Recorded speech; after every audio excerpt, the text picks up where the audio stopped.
China की तरफ से अब एक ऐसी एंटी सैटेलाइट वेपन को बनाया जा चुका है जो कि दुश्मन की सभी सैटेलाइट को नष्ट कर सकते हैं या फिर कुछ समय के लिए उनको जैम कर सकते हैं।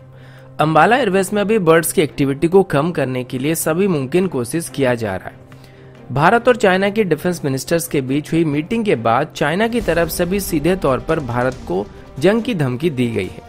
डीआरडीओ की तरफ से अब एक सुपरसोनिक टारगेट ड्रोन को डेवलप किया जा रहा है और साथ ही अरुणाचल प्रदेश से अभी 5 लड़कों को चाइना की पीपल लिबरेशन आर्मी की तरफ से किडनैप कर लिया गया है।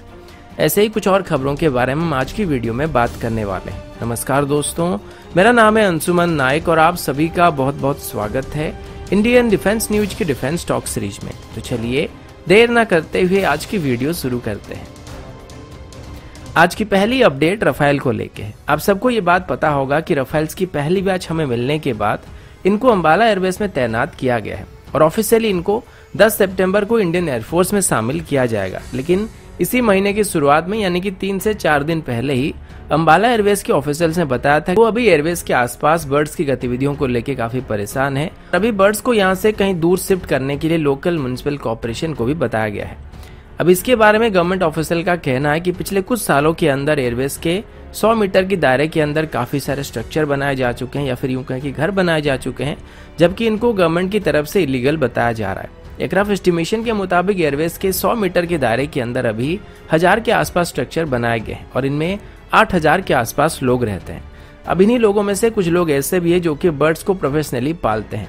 अब बर्ड से मेरा मतलब यहाँ पर पिजन्स है यानी कि कबूतरों से है और अभी ऐसे 5 से 6 फैमिली को यहाँ पे आइडेंटिफाई किया गया है जो कि प्रोफेशनली पिजन को पालते हैं और ब्रीड करते हैं, यानी कि उनका बिजनेस है। अगर आप ये सोच रहे हैं कि 5 से 6 लोग यहाँ पर अगर पिजन को पालते हैं और ब्रीड करते हैं तो इससे एयरवेज को भला क्या खतरा होगा और ये भले कितने पिजन को यहाँ पे रख पाएंगे जिससे एयरवेज को खतरा हो सकता है।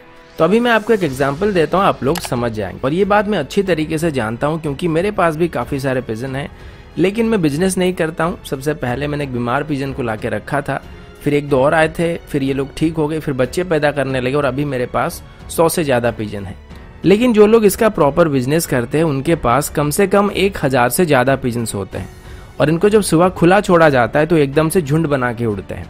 इनमें से कुछ जल्दी वापस आ जाते हैं, लेकिन कुछ पिजन ऐसे होते हैं जो कि सुबह छोड़ो तो दोपहर तक उड़ते रहते हैं या फिर शाम को वापस आते हैं और दिन भर उड़ते ही रहते हैं। अब यहीं पर अगर इनका झुंड किसी प्लेन के सामने आ जाता है तो ये गड़बड़ पैदा कर सकते हैं, क्योंकि आप सोचिए अगर 5 से 6 फैमिली में से हर एक के पास 500 पिजन भी होगा तो ये करीब 3000 के आसपास होंगे और जब ये साथ उड़ेंगे तो आप इमेजिन कर सकते हैं। अभी अंबाला के डिप्टी कमिश्नर का कहना है कि जो 5 से 6 फैमिली है इनको अभी अंबाला एयरवेज से थोड़े दूर पे शिफ्ट किया जा रहा है। साथ ही एयरवेज की 3 से 4 किलोमीटर की दायरे के अंदर ड्रोन या फिर पतंग उड़ाना भी बैन किया गया है। वहीं पर एयरवेज की और इसके आसपास के गांव के जो सॉलिड वेस्ट होता है उसको भी कहीं दूर शिफ्ट किया जा रहा है, क्योंकि इसी की वजह से वाइल्ड बर्ड्स भी अट्रैक्ट होते हैं। फॉरेस्ट डिपार्टमेंट को वह भी वाइल्ड बर्ड्स को कंट्रोल करने के लिए नियुक्त किया जा रहा है। अभी अंबाला के डिप्टी कमिश्नर अशोक कुमार जी का कहना है कि इंडियन एयरफोर्स अभी उनके द्वारा लिए गए स्टेप से काफी खुश है और उम्मीद है कि 10 सितंबर से पहले वो बर्ड्स की गतिविधियों को काफी हद तक कंट्रोल कर पाएंगे। अब आगे बढ़ने से पहले वीडियो को लाइक कर दीजिएगा। साथ ही जो लोग पहली बार हमारे चैनल को देख रहे हैं या फिर अभी तक हमारे चैनल को सब्सक्राइब नहीं किए हैं, चैनल को सब्सक्राइब करना मत भूलिएगा। अगला अपडेट भारत और चाइना को लेके है। आप सबको पता होगा जब से भारत और चाइना के बीच तनाव बढ़ा है तब से इसको सॉल्व करने के लिए डिप्लोमेटिक लेवल में कई बार मीटिंग हो चुकी है, लेकिन अभी तक इसका कोई भी नतीजा नहीं निकला है। इसी दौरान जब एससीओ समिट के दौरान चाइना और भारत के डिफेंस मिनिस्टर के बीच मीटिंग को आयोजित किया गया था तो उम्मीद था कि इसी दौरान भारत और चाइना के बीच कोई ना कोई सोल्यूशन जरूर निकाला जाएगा, क्योंकि ये पहली बार था जब दोनों देशों के डिफेंस मिनिस्टर आपस में मिलकर इस मुद्दे को लेकर बातचीत करने वाले थे और सीधे तौर पर इस बात को लेकर डिस्कशन होने वाली थी। लेकिन इस दौरान भी कोई भी खास फायदा नहीं हुआ है। भारत की तरफ से सीधे तौर पर यह कहा गया था कि चाइना अभी लाइन ऑफ एक्चुअल कंट्रोल में स्टेटस को बदलने की कोशिश कर रहा है।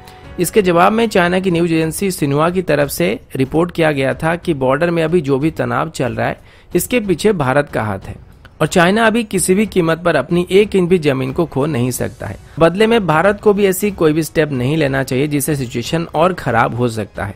तो सीधे तौर पर यहाँ पर चाइना की तरफ से ये मेंशन कर दिया गया था कि वो पीछे नहीं जाने वाले हैं और अगर भारत पीछे नहीं जाता है तो चाइना की तरफ से एस्केलेशन किया जा सकता है। यानी कि बातचीत का अभी तक कोई भी फायदा नहीं हुआ है और चाइना सीधे तौर पर यहाँ पर जंग करने की धमकी दे रहा है। इसी बात को लेकर डोनाल्ड ट्रंप ने भी चिंता जताते हुए कहा है कि भारत और चाइना के बीच अभी सिचुएशन काफी गंभीर हो चुकी है।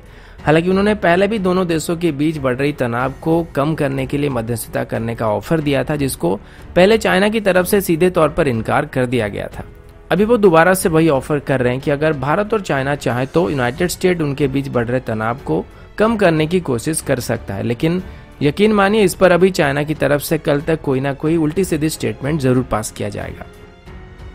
अगला अपडेट इन्फेंट्री कॉम्बैट व्हीकल को लेके है। TNN की रिपोर्ट के मुताबिक इंडियन आर्मी की तरफ से अभी जल्दी ही 156 अपग्रेडेड इन्फेंट्री कॉम्बैट व्हीकल को अपने फोर्स में शामिल करने का विचार किया जा रहा है। इसके लिए इसी साल के जून और जुलाई के बीच ऑर्डर को प्लेस किया गया था, जिसमें 156 अपग्रेडेड VMP-2 व्हीकल खरीदने का फैसला किया गया था।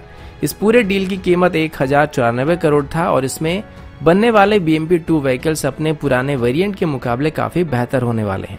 अब इनमें advance navigation system, radio communication system और डिजिटल केबल हार्नेस सिस्टम मौजूद होने वाली है। साथ ही इसे अभी रात में भी ऑपरेट करने के लिए डिजाइन किया जा रहा है। अभी इनमें जो फायर कंट्रोल सिस्टम का इस्तेमाल किया गया है, ये रात में भी VMP-2 व्हीकल्स को एक्यूरेट फायरिंग कैपेबिलिटी देने वाली है और ये सिस्टम पहले ही कुछ VMP-2 व्हीकल्स में अपग्रेडेशन प्रोग्राम के दौरान इंटीग्रेट किया जा चुका है। अभी इन व्हीकल्स को हमारे ऑर्डिनेंस फैक्ट्री बोर्ड मेदक की तरफ से बनाया जाएगा और अभी इनको जंग के दौरान light tank, command and recon vehicle, weapon carrier या फिर एम्बुलेंस के तौर पर भी इस्तेमाल किया जा सकता है। अगला अपडेट DRDO की तरफ से है। एक दिन पहले ट्विटर में एक खबर सामने आई थी। DRDO की तरफ से अभी स्टार यानी कि एक सुपरसोनिक टारगेट ड्रोन को बनाने पर काम किया जा रहा है। इसके डेवलप होने के बाद इसको हमारे वॉरशिप्स के क्रू मेंबर्स को इनकमिंग एंटी-शिप मिसाइल के खिलाफ ट्रेनिंग करने के लिए इस्तेमाल किया जाएगा। यानी कि अगर हमारे वॉरशिप्स के ऊपर दुश्मन की एक एंटी-शिप मिसाइल को फायर किया जाता है तो उसको किस तरीके से डिफीट करना होगा, इस ड्रोन की मदद से उसको एक्यूरेटली प्लॉट किया जा सकेगा। ये एक सी स्कीमिंग मिसाइल होने वाली है और इसमें लिक्विड फ्यूल रैमजेट इंजन का इस्तेमाल होने वाला है, जो कि इसको मार्क 2.4 तक की स्पीड दे सकेगा। ऐसे में ये सी लेवल से बस 12 फीट की हाइट में ही होवर करने वाला है, जिस वजह से अगर इसको हमारे क्रू मेंबर डिफेंड करना सीख जाते हैं तो वो किसी भी मॉडर्न एंटी-शिप मिसाइल को काउंटर कर सकते हैं। वहीं पर इसका एयर लॉन्च वेरिएंट भी होने वाली, जो कि 30,000 फीट की ऊंचाई से लॉन्च किया जा सकता है और इसको हमारे एयर डिफेंस सिस्टम के खिलाफ टेस्ट करने के लिए इस्तेमाल किया जाएगा। अभी DRDO इसकी विंड टनल टेस्टिंग कर रही है और 2024 तक इसकी पहली टेस्ट फ्लाइट को कंडक्ट किया जा सकता है। अभी फिलहाल इसकी एक ही स्केच को दिखाया गया था, जिसको बेस करके मैंने इसके उस 3D मॉडल बनाया जो कि आप देख रहे हैं। लेकिन ये फाइनल मॉडल नहीं है क्योंकि DRDO अभी इसमें कुछ चेंजेस कर सकती है। अभी दिए गए रफ डाटा के मुताबिक इसकी एयर लॉन्च वेरिएंट का वजन 750 kg के आसपास हो सकता है और सरफेस टू एयर वेरिएंट का वजन थोड़ा ज्यादा होने वाला है, क्योंकि इसमें एडिशनल बूस्टर लगने वाले हैं जो कि इसको इनिशियल बूस्ट देने में मदद करने वाली है। अगला अपडेट चाइना की तरफ से है। अरुणाचल प्रदेश की लोकल मीडिया की रिपोर्ट के मुताबिक चाइनीज आर्मी की तरफ से अभी भारत और चाइना की बॉर्डर से 5 भारतीय नौजवानों को किडनैप कर लिया गया है। रिपोर्ट के मुताबिक ये सारा हादसा अरुणाचल प्रदेश के अपर सुबनसिरी डिस्ट्रिक्ट में हुआ था, जहां पर पेट्रोल पॉइंट 7 के पास से चाइनीज आर्मी ने 5 इंडियंस को अपने कब्जे में ले लिया था। इनका नाम दुमतू इविया, प्रसाद रिंगलिंग, नागरू देरी, तोत सिंकलुम और तानू बकार है।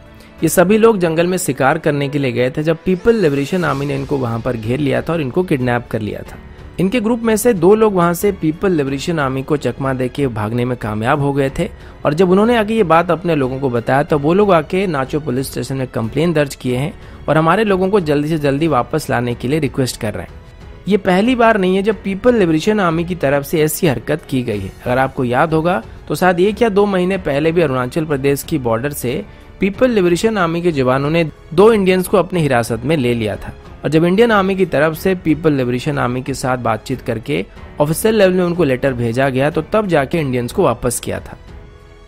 अगला अपडेट चाइना की स्पेस प्रोग्राम को लेके है। यूएस की तरफ से दिए गए रिपोर्ट के मुताबिक चाइना की तरफ से अभी इलेक्ट्रॉनिक वॉरफेयर के ऊपर काफी जोर दिया जा रहा है और चाइना अभी rovers, anti satellite missile, kinetic weapons, ground based laser weapons, space robot जैसे और भी कई सारे सिस्टम के ऊपर काम कर रही है। इसके ऊपर अभी यूएस कांग्रेस की डिफेंस डिपार्टमेंट की तरफ से 200 पेज का रिपोर्ट तैयार किया गया है। इसमें यह बताया गया है कि चाइना अभी अपने दुश्मनों को जंग जैसे हालात में एकदम से अंधा करना चाहता है, यानी कि उसके सभी सैटेलाइट्स को नाकाम करने के लिए चाइना अभी multi layer anti satellite weapons और जैमर्स को डेवलप कर रहा है और आज की दौर में अगर दुश्मन की सैटेलाइट्स को नाकाम कर दिया जाता है तो जंग के दौरान वो लगभग अंधा हो जाता है। यूएस का कहना है कि हालांकि चाइना ये सब बातें पब्लिक को नहीं बता रहा है, लेकिन चाइना अभी एक बहुत ही मजबूत साइबर वॉरफेयर सिस्टम और एंटी सैटेलाइट सिस्टम को डेवलप कर चुकी है। भारत की बात करें तो हमने भी पिछले साल एंटी सैटेलाइट वेपन को टेस्ट किया था, लेकिन चाइना के पास इसके और भी कई सारे तरीके मौजूद हैं और चाइना के पास अभी 120 के आसपास रिकॉनेंस और रिमोट सेंसिंग सैटेलाइट मौजूद है, जबकि